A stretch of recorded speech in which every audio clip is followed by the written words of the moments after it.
Sur le graphique suivant, de la position du mobile dans le plan XY, A. Montre sur le graphique le déplacement total delta R du mobile sur l'intervalle de temps considéré. Et delta R, c'est le vecteur qui va du début du mouvement jusqu'à la fin du mouvement. C'est ce vecteur-ci, delta R. Voilà. Quelles sont les composantes de ce vecteur en 2D? Bien, les composantes de delta R sont données par delta R égale R final moins R initial. C'est égal à, alors la position finale, c'est 10, 4,5. 10, 4,5. Moins la position initiale, c'est 0 selon X et 0,5 selon Y. 0, 0,5. Ça nous donne 10, 4 mètres. Quel est l'angle alpha de ce vecteur par rapport à l'horizontale? Pour calculer l'angle alpha, on utilise la trigono. So, K, Toa. Et du coup, ici, vu qu'on connaît la composante selon X et la composante selon Y, dessinons-la. Dans ce triangle, on a selon X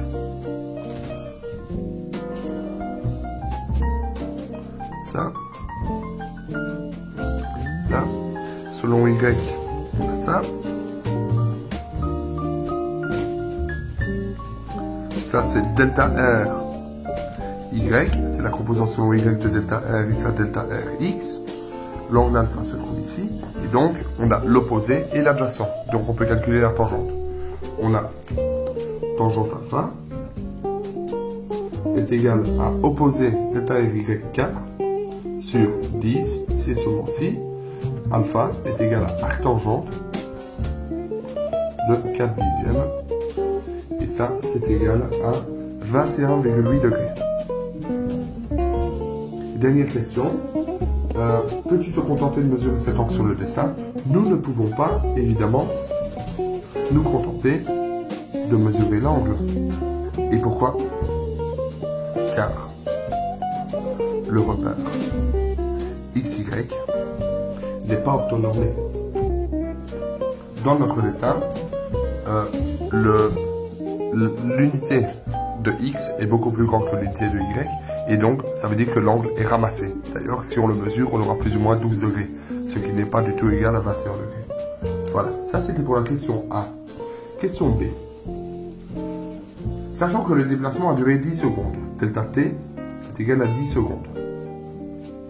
Détermine le vecteur vitesse moyenne et la lambda de ce vecteur. Eh bien, V moyen vectoriel est égal à delta R sur delta t égale, delta R on l'a là, 10, 4 sur delta t, 10 secondes. Et ça nous donne, puisqu'on doit diviser chacune des composantes par le 10, c'est 1, 0,4 en mètres par seconde. Voilà. Et donc ça veut dire que le mobile, durant tout le déplacement, en moyenne, a fait 1 mètre par seconde vers la droite et 0,4 mètres par seconde vers le haut. C'est ça que ça veut dire. Et quelle est la norme? La norme est calculée en utilisant Pythagore, 2 points. En fait, c'est l'hypoténuse de ce triangle rectangle. La norme, c'est la longueur de l'hypoténuse. Et donc, on a la norme de vitesse moyenne est égale à la racine de 1 au carré plus 4 dixièmes, ça fait 16 centièmes, ce qui est égal à racine de 29 sur 5 mètres par seconde. Ou encore, si on veut le calculer, 1,07 mètres par seconde en moyenne. Voilà, en norme. C. Peux-tu donner une idée de la vitesse curviligne par rapport à la vitesse moyenne? Eh bien oui, la vitesse curviligne ne peut pas être comparée à la vitesse moyenne vectorielle, à V moyen vectoriel, car un scalaire est différent d'un vecteur. Par contre, on peut toujours dire que vitesse curviligne moyenne est plus grand que la norme de la vitesse moyenne vectorielle, car il ne va pas en ligne droite ici le mobile. Le mobile ne va pas en ligne droite, et donc car S est plus grand que la norme de delta R dans ce cas-ci. Et voilà. Et puis le dernier point, le point D, montre intuitivement quelle allure le vecteur instantané aura au point 6, 0,5. Donc on est à ce point-ci. Et donc, comme on l'a dit, le vecteur vitesse instantanée n'est autre qu'un vecteur qui est tangent à la courbe au point considéré et qui va dans le sens correspondant au mouvement. Et donc, en fait, une tangente ici, c'est une tangente qui sera horizontale puisque le point est un minimum. Et à la fois, il va aller vers la droite puisque le déplacement, c'est de ce point-ci à ce point-là. Donc finalement, il est très facile de dire que la vitesse instantanée aura une allure comme ceci. V instantané. On connaît la direction et le sens, mais par contre, on ne saurait pas connaître la longueur de ce vecteur, puisqu'il nous est impossible, avec les outils qu'on a, de le calculer. Et ça, on verra ça en maths dans la suite de l'année. Donc, voir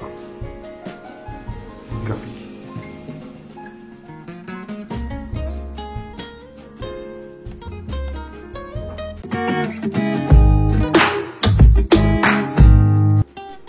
Voilà, donc question 2.2. Le marathon de Bruxelles est une course qui s'effectue comme tout marathon sur une distance S égale 42 195 km. Voilà. Le départ et l'arrivée sont situés au parc du 59. L'athlète la plus rapide a couru le marathon en delta T égale 3 heures, 10 minutes et 42 secondes. Cette donnée-ci, en l'état, je ne peux pas l'utiliser puisqu'elle n'est pas en unité du système international. Donc je vais directement la transformer en SI. 3 heures, c'est 3 fois 3600 secondes. 10 minutes, c'est 10 fois 60 secondes, plus 42 secondes.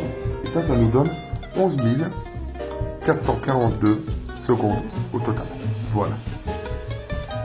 Et avec ceci, on va pouvoir résoudre le problème. 1. Quelle est la vitesse moyenne vectorielle de l'athlète? Bien, la vitesse moyenne vectorielle, V moyen, est définie par delta R sur delta T. Or, notre delta R, en fait, il est fonction uniquement du point d'arrivée et du point de départ. C'est égal à R final moins R initial. Sauf que, ici, R final est égal à R initial, et donc delta R est égal à 0. Et donc, obligatoirement, notre vitesse est égale à 0 mètres par seconde. Voilà. Point B, on demande la vitesse curviligne, et ça c'est complètement différent, puisque la vitesse curviligne prend la distance parcourue. V curve est égal à S sur delta T. Or, S, c'est 42 195 mètres. Du coup, c'est égal à 42 195 divisé par delta T, 11 442 secondes. Et ça nous donne une vitesse de 6,69 mètres par seconde. C'est égal à 13,28 km/h. En multipliant par 3,6. Et ça, c'est vraiment très très très solide comme score.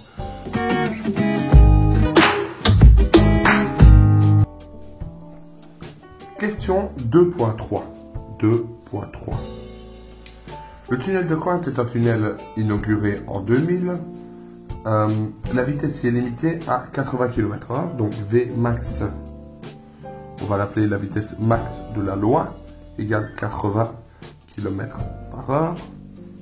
Longueur, c'est S, est égal à 1639 mètres. Qu'est-ce qu'on a d'autre?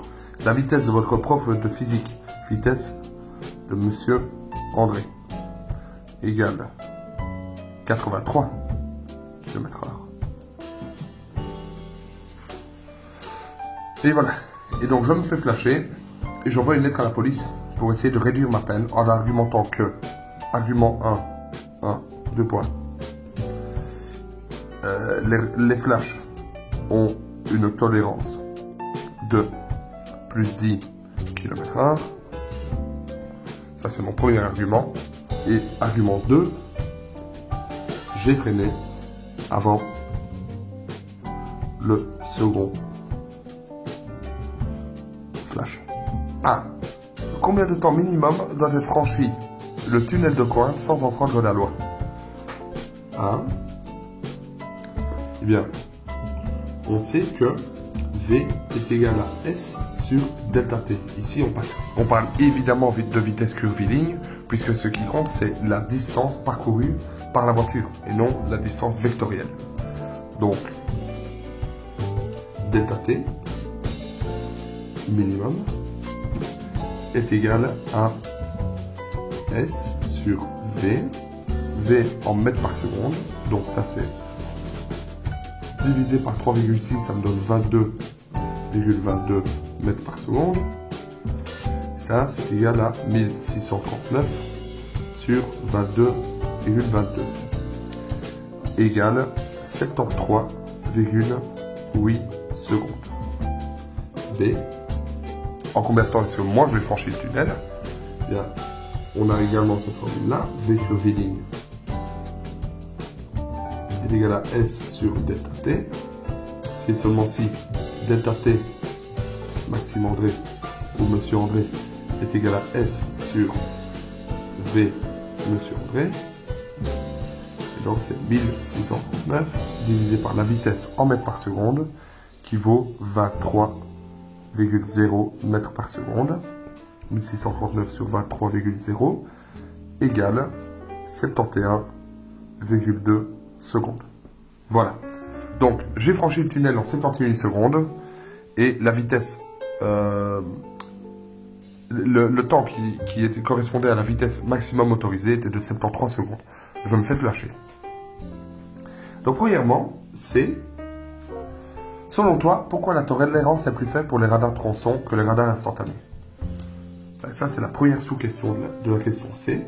Et je vais dire, bien, on va quand même expliquer ce que calcule un radar tronçon et ce que calcule un radar instantané. Donc, le radar tronçon, et alors le radar tronçon, finalement, en fait, il calcule une vitesse qui est liée à ma distance parcourue. Quels que soient les tournants, etc., cette distance va toujours augmenter. Et donc, finalement, ça calcule la vitesse curviligne moyenne. Le radar tronçon calcule la vitesse curviligne moyenne sur le tronçon. Alors que le radar flash, qu'est-ce qu'il calcule lui? Le radar flash, il calcule une donnée à un point précis, donc c'est une vitesse instantanée, et c'est une vitesse vectorielle, mais pas une vitesse vectorielle en deux composantes. Sinon, quand on recevrait en PV, on nous dirait, ben, vous alliez à 40 km/h vers l'est et 23 km/h vers le nord. Puisque ça nous donnerait les composantes selon X et Y. Ce n'est pas le cas ici. En fait, ça calcule la norme de cette vitesse vectorielle instantanée. Le radar flash calcule la norme de la vitesse vectorielle instantanée. Et donc, on voit premièrement que on ne calcule pas la même chose. Et donc, on ne peut pas comparer des pommes et des poires. Et c'est pour ça qu'il y a une tolérance plus élevée sur les radars flash que pour les radars tronçons. Puisque si ma vitesse curviligne moyenne est de 83 km/h, ça veut dire que ma vitesse, par définition, vu que je freine, je réaccélère, etc., eh bien, elle a fluctué autour de 83. Et la vitesse maximum est plus élevée qu'à 83 à l'heure. On en est certain, puisque ma vitesse moyenne est de 83. Alors que si je me fais flasher à la même vitesse, de 83 à l'heure, il est toujours possible de dire que, au moment du radar, je dépassais une voiture, la vitesse de 83 à l'heure est ma vitesse maximum sur le tronçon, alors que j'étais à une vitesse plus réduite pendant tout le reste du tronçon. Et donc ce que je vais dire, c'est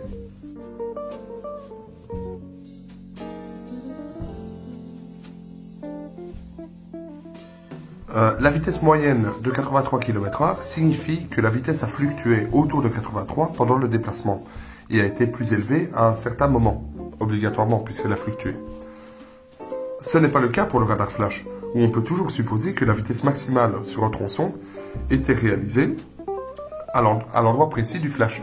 Et donc, on tolère une vitesse un peu plus élevée. Alors, deuxième sous-point. Explique pourquoi M. André, moi-même, n'a vraiment pas amélioré son cas avec son second argument, qui est « j'ai freiné avant le second flash ». Eh bien, en fait, son second argument ne fait que renforcer ce que je viens d'écrire ici. Puisqu'il a freiné, ça veut dire qu'avant de freiner, sa vitesse moyenne était encore plus élevée. Et du coup, il y a d'autant plus de raisons de le verbaliser. Je mets. Puisque M. André a freiné, sa vitesse était encore plus élevée avant de freiner, sa vitesse moyenne. Ce qui renforce d'autant le point 1. Voilà. Et puis dernièrement, qu'aurait-il pu dire? Bien, ce que j'aurais pu dire, c'est de comparer le temps qu'il faut dans la première option et dans la deuxième option. La différence est de plus ou moins 2 secondes de différence. Et donc ce que je peux dire, c'est, eh bien, qu'est-ce qui prouve que l'instrument de mesure est assez précis pour pouvoir déterminer une différence de 2 secondes entre la légalité et l'illégalité? Et d'ailleurs, c'est ce que je fais en disant Monsieur André peut s'interroger sur la précision qu'il faut à l'instrument de mesure, c'est-à-dire le flash, pour détecter une différence si faible de delta t. Voilà. «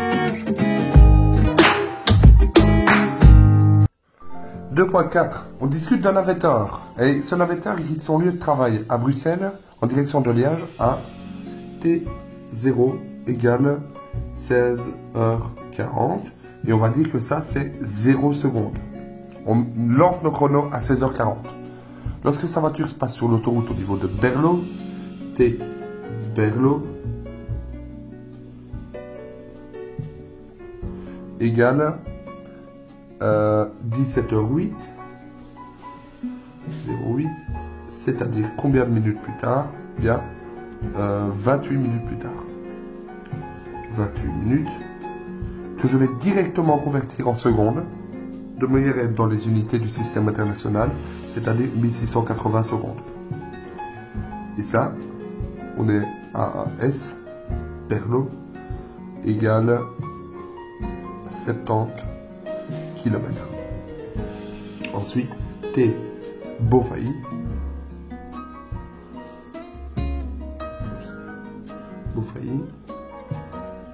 égale 17h40,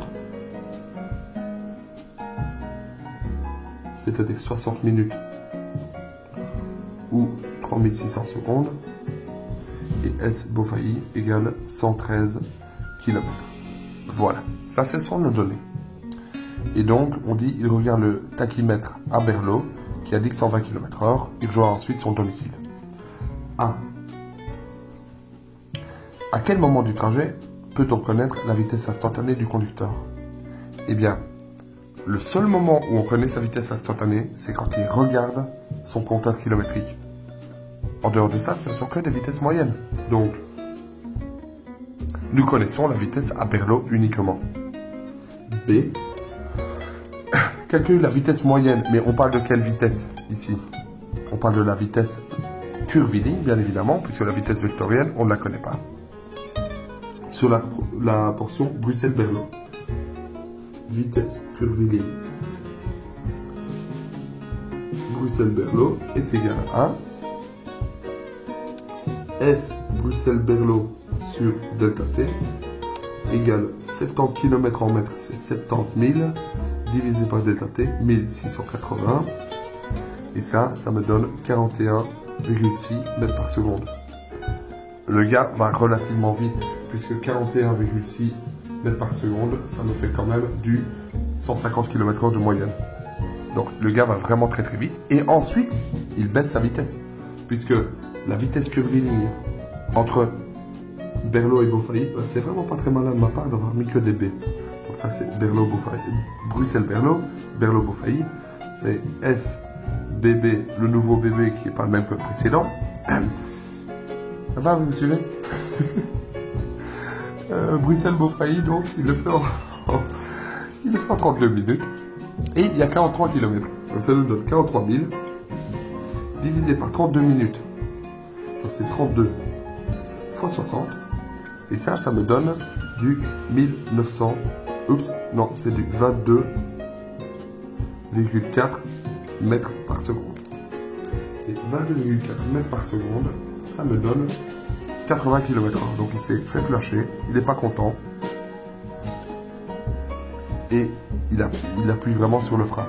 Et ensuite, du coup, on nous demande de calculer la vitesse moyenne curviligne, à nouveau, entre Bruxelles et Beaufailly. C'est vraiment très malin, comme vous voyez. C'est SBB divisé par delta t. Bruxelles-Beaufailly à 113 km divisé par 1 heure, 3600 secondes. Oups, un 0 en trop. Et ça nous donne du 31,3 mètres par seconde, ou encore plus ou moins en km/h, 112 km/h. Et voilà, c'est la fin de l'exercice 4.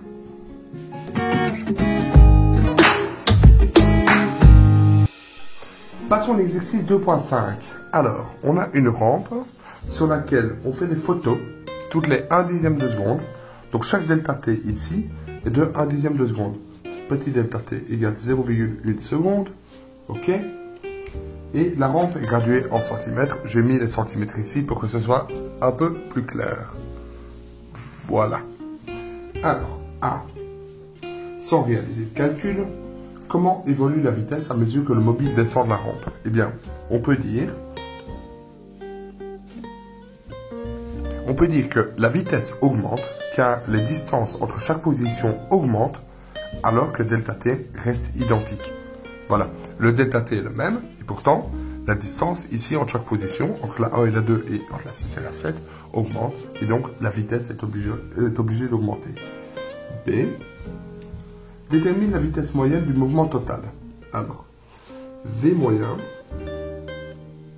on parle de vitesse moyenne, donc je suppose que c'est la vitesse vectorielle moyenne, est égal à delta R sur delta t.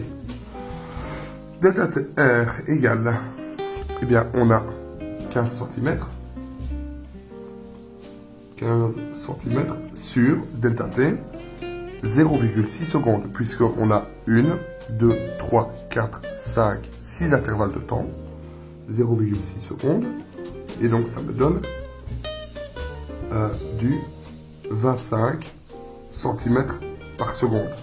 Oui, mais attendez, ici j'ai dit que c'était un vecteur, donc je dois bien montrer qu'il s'agit d'un vecteur de une coordonnée, et voici le vecteur en question. Et pour pouvoir être complet, je dois également mettre un système d'axes pour lequel mon delta R s'applique et mon système d'axes est ici dans la direction du mouvement et il prend origine ici à l'origine du mouvement. Voilà, donc ça c'est mon V moyen vectoriel, mais j'aurais pu également calculer, puisqu'on ne me le précise pas, mon V moyen curviligne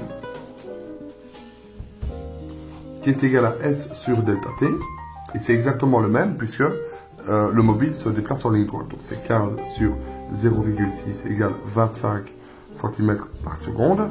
Okay. Mais par contre, ici, c'est un nombre, alors que là, c'est un vecteur. Ces deux vitesses moyennes ont été calculées de la même façon. Cependant, il est vraiment très important de noter que la vitesse moyenne vectorielle comporte plus d'informations elle comporte plus d'informations que la vitesse curviligne, puisque elle comporte une indication de sens et de direction. En effet, si le mobile allait dans cette direction-là à une vitesse de 25 cm par seconde en moyenne, eh bien, la vitesse ici moyenne aurait un signe moins, puisque je suis dans un système X qui va vers le bas. Cependant, la vitesse curviligne aurait toujours un signe plus. Et donc, le signe plus qui est appliqué sur le vecteur m'indique qu'on va dans la direction vers le bas. Et puis, bon, évidemment, le sens vers le bas, pardon. Évidemment, la direction selon X, ben, elle est imposée puisqu'il n'y a qu'une seule composante. Mais s'il y avait deux composantes X et Y, la direction aussi serait mentionnée dans la vitesse moyenne, alors que dans la vitesse curviligne, elle n'y est pas. Voilà, ça c'est pour la vitesse moyenne.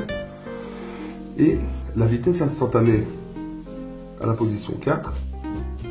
Bien, pour connaître la vitesse instantanée à la position 4, c'est-à-dire ici, on va appliquer la formule. V instant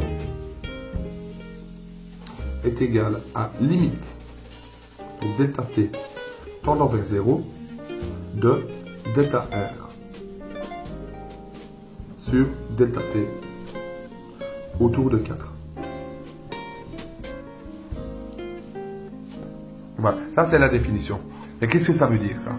Bien, ça veut dire que on va essayer de faire tendre le delta t correspondant à notre étude vers 0, de manière à calculer la vitesse moyenne sur un intervalle de temps le plus faible possible autour de la position 4.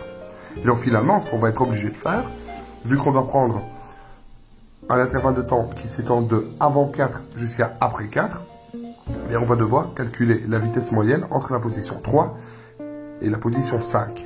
Et pourquoi est-ce qu'on ne peut pas calculer la vitesse moyenne entre la 3 et la 4, ou bien entre la 4 et la 5? Eh bien, en réalité, puisque le mobile a une vitesse qui augmente tout au fur et à mesure du mouvement, si je prends la vitesse moyenne entre la position 4 et la position 5, en disant que c'est entre la position 3 pardon, et la position 4, en disant que c'est la vitesse instantanée à la position 4, eh bien j'aurai une vitesse inférieure. Et en réalité, j'aurais calculé la vitesse instantanée à une position qui sera entre la position 3 et la position 4.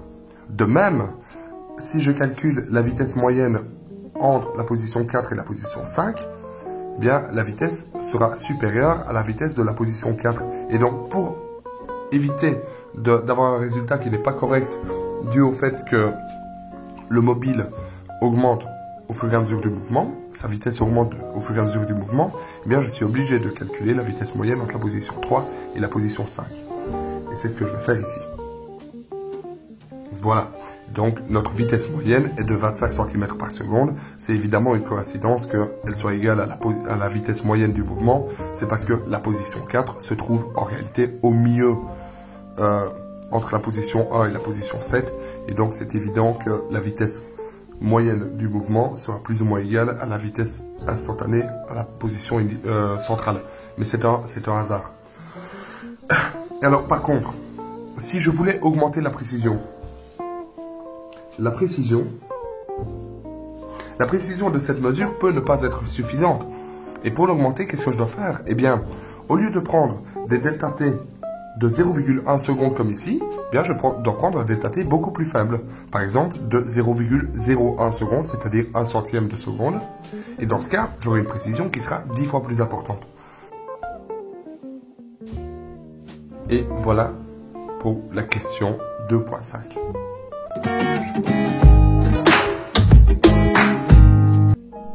Exercice 2.6. Bien, à nouveau, on est face à une situation où on prend une photo tous les dixièmes de seconde.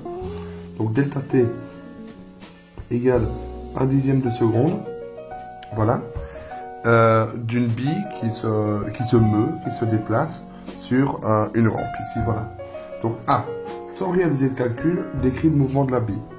Bien, ce qu'on peut dire, c'est que la bille commence par avoir un mouvement à vitesse constante, puisque les intervalles de temps sont les mêmes et que les intervalles de distance sont les mêmes également. Et ensuite, la bille voit sa vitesse diminuer, puisque les intervalles de temps sont identiques, mais que les intervalles de distance diminuent. Voilà. Et alors, on nous demande d'esquisser un graphique de la vitesse de la bille en fonction du temps. Donc, qu'est-ce que ça veut dire esquisser? Eh bien, cela consiste à réaliser un graphique sans nécessairement mettre de chiffres. C'est un graphique pour lequel ce qui importe, c'est l'allure du graphique. Donc, ça va ressembler à ceci. En ordonnée, on mettra la vitesse, puisque la vitesse, ce sera la variable dépendante. Et en abscisse, on met le temps, qui est la variable indépendante, comme toujours en physique. Et alors, on a d'abord une vitesse constante, qu'on calculera par la suite. Et ensuite, après 1, 2, 3, 4, disons 4,5, mais on ne sait pas exactement, 4, 0,4 et quelque chose secondes, c'est le t en secondes évidemment, la vitesse diminue. Et là, on ne sait pas si la vitesse arrive à 0, donc on va s'arrêter ici. Voilà. Voici à quoi ressemblera le graphique. Point B. Détermine la vitesse moyenne curviligne de la bille entre la position 1 et la position 5 et entre la position 6 et la position 9. V curve moyen est égal à S sur delta T. Entre la position 1 et la position 5, il y a 2, 4, 6, 8 cm. 8 divisé par 1, 2, 3, 4, 0,4 secondes. Et donc ça nous donne du 20 cm par seconde. Voilà. Et la vitesse curviligne, donc ça c'est entre la position 1 et la position 5. Vitesse curve moyenne entre la position 6 et la position 9 est égale à S sur delta T également. Et ça, je prends ma latte, je mesure, et j'ai mesuré une distance de 2,5 cm sur la feuille, mais que je ramène avec le facteur d'échelle à une distance de 3,3.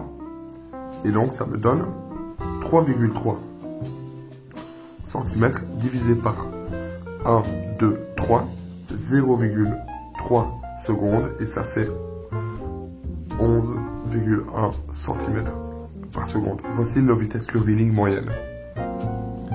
Et après, quelle est la vitesse vectorielle entre la bille à la position 1 et la position 9? C'est la vitesse vectorielle. Il faut que je détermine quel est le déplacement vectoriel entre la position 1 et la position 9. Je mesure cette distance-ci. Ensuite, je mesure cette distance-ci. Cette distance-là sera mon delta R Y. Ceci, ce sera mon delta R X. Et là, mon vecteur delta R total.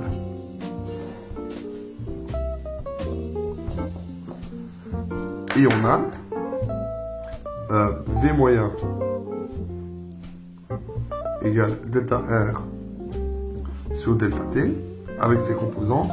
Et moi, ce que je trouve, c'est 12 cm, 3,3 cm, le tout divisé par un delta T de 0,8 puisqu'il y a 9 positions. Et ça, c'est égal à 15, 4,6 cm par seconde. Donc, cette vitesse moyenne est un vecteur de deux composantes, 15 cm par seconde et 4,6 cm par seconde. Voilà. Et est-ce que la norme de la vitesse moyenne vectorielle est toujours identique à la vitesse curviligne? Justifie. Bien non. Ici, la norme de la vitesse moyenne vectorielle, c'est la longueur de ce vecteur-ci, et celle-ci sera inférieure à la vitesse curviligne, qui est en fait la distance S parcourue divisée par le temps correspondant. Et alors, il est intéressant de noter également que on n'aurait pas pu calculer avec les outils dont on dispose la vitesse curviligne entre la position 1 et la position 9, puisque à ce point-ci, on ne sait pas exactement ce qui se passe. Et du coup, on ne peut pas calculer le S de 1 à 9. Ça, c'est impossible à calculer à l'heure actuelle. Donc, je peux calculer le S sur la ligne droite là, le S sur la ligne droite là, et entre les deux, je ne sais pas. Voilà. Donc, voilà ce que je vais écrire. Et voilà.